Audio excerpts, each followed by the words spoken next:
Could the National Weather Service be in danger? Usually I refrain from talking about politics on this app, but this is a very important nonpartisan issue that affects all Americans and most people are not even aware of, much less talking about. I encourage you to watch this video in its entirety and to share the information widely. The annual budget for the National Weather Service is about $1.3 billion, which means that the American taxpayer is paying approximately $4 per year in order to operate it. The National Weather Service operates as a part of NOAA, which is under the Department of Commerce and takes roughly 10% of that budget. To put things into perspective, the total budget of the Department of Commerce is 1.5% of the total budget of the US, which is $7 trillion.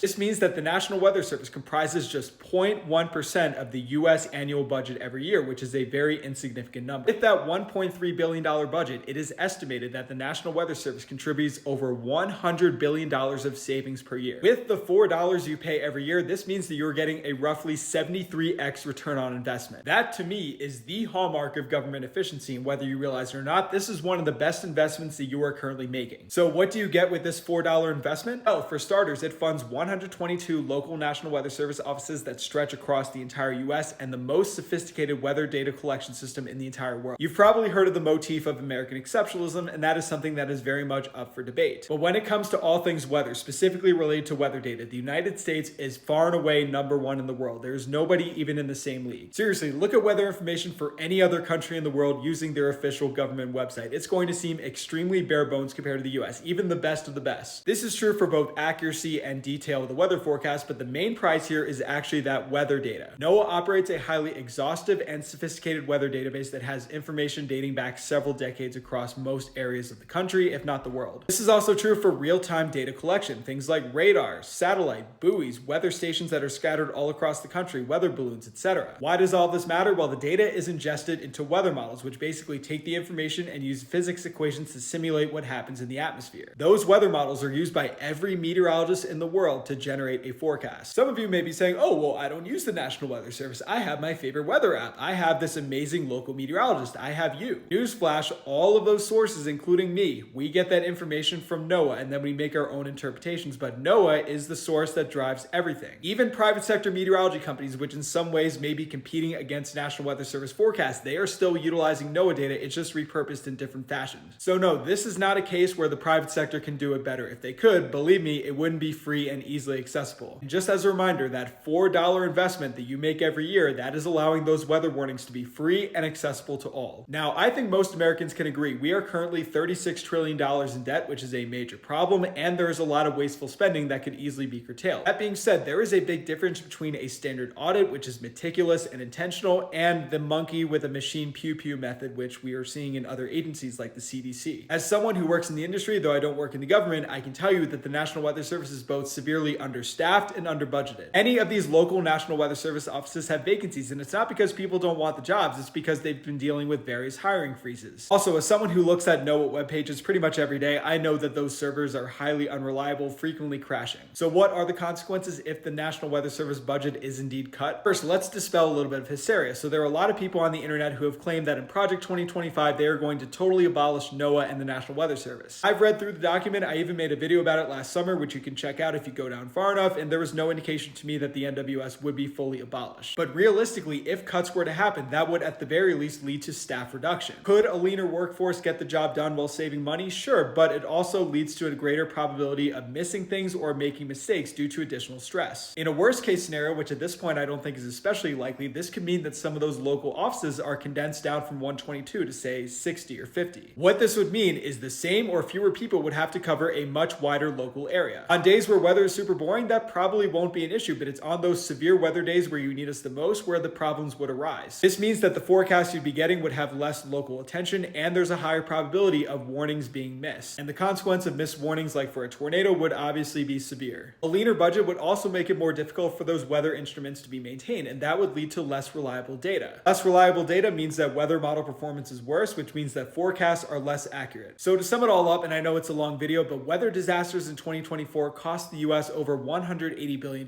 mostly because of very destructive hurricanes. That number, as well as the death toll, would be substantially higher if it wasn't for timely and accurate forecasts. Of course, it's not perfect, but overall, I think they're very good. I cannot emphasize this point enough, but no matter where you're getting your weather forecast from, whether it's the National Weather Service, your TV meteorologist, your favorite content creator, your app, all of that would not be possible without NOAA. If NOAA, and by extension mentioned, the National Weather Service is not funded properly. That makes their job so much harder. The next time we have a tornado outbreak in the US, think about what it would be like if you had half the people watching the radar and sending out warnings to keep you safe. Next time a hurricane is poised to strike the US, think about what life would be like if the hurricane hunters were not able to fly as frequently and the models were not as good. Like I said before, I am all in favor of getting rid of unnecessary government bloat, and if there is waste in NOAA and the National Weather Service that does not impact the bottom line, then by all means get rid of it, no problem. But if all you're doing is taking a sledgehammer through the budget and not being critical about what is cut, that is going to cause problems. Cutting corners in this case would mean billions and billions of dollars in economic losses and would put lives in danger. This is not hyperbole. People's lives would be in danger for what amounts to pennies of savings. And the last point I want to make is that weather is one of the only entities that is apolitical and should remain that way. It does not matter who you are, what you look like, where you're from, who you voted for. My job is to make sure that all of you are safe and weather aware. This is true of pretty much everyone in the industry. The only agenda we have is ensuring that we can give you timely and accurate weather forecasts to make sure that you're safe, and we need to make sure that we have the resources to do so. Thank you all for watching. I would appreciate it if you would share this video far and wide, and also contact your local representatives to show them why the National Weather Service is so critical.